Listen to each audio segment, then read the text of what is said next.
आज तर crispy crunchy आणि कुरकुरीत असे मेदूवडे झालेच पाहिजेत। तुम्ही बघू शकता की हे किती छान आहे। चला तर मग रेसिपीला स्टार्ट करूया।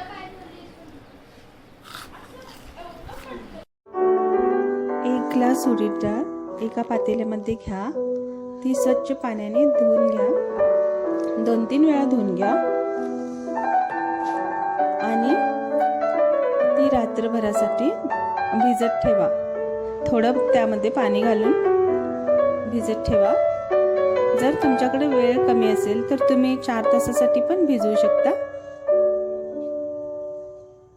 ही डाळ लगेच भिजते, त्यामुळे कमी वेळामध्ये सुद्धा हे बनवू शकतात। आणि ही आता भिजलेली डाळ मिक्सरच्या बाउलमध्ये मी काढले आहेत।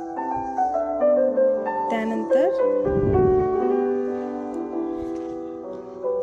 इकडे मी चटणीसाठी ओलं खोबरं, मिरची, लसूण, शेंगदाणे घालून मी चटणी तयार करणार आहे।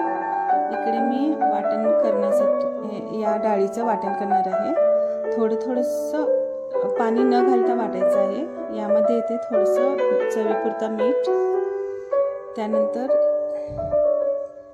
2 हिरव्या मिरची घाला, त्यानंतर येते 1 इंच आल्याचा तुकडा।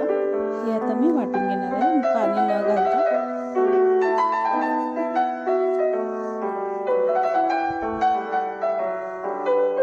इकडे आपलं बॅटर तयार झालं आहे। बघू शकता तुम्ही, हाताला पण चिकटत नाही आहे बॅटर, इतकं छान तयार झालं आहे। आणि हे थोडंसं रवाळच ठेवायचं। आता मी या बाउलमध्ये ट्रान्सफर करेल आहे।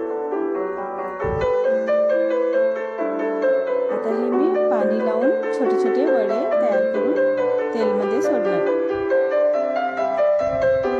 तुम्ही पण नक्की ट्राय करा, खूप छान होतात।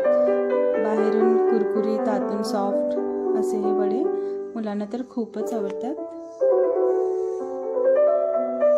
मंद आचेवरती छान खरपूस तळून घ्या। आपले वडे तयार आहेत।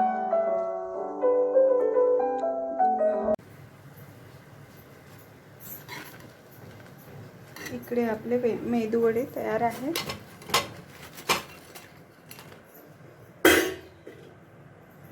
एकदम क्रिस्पी क्रंची,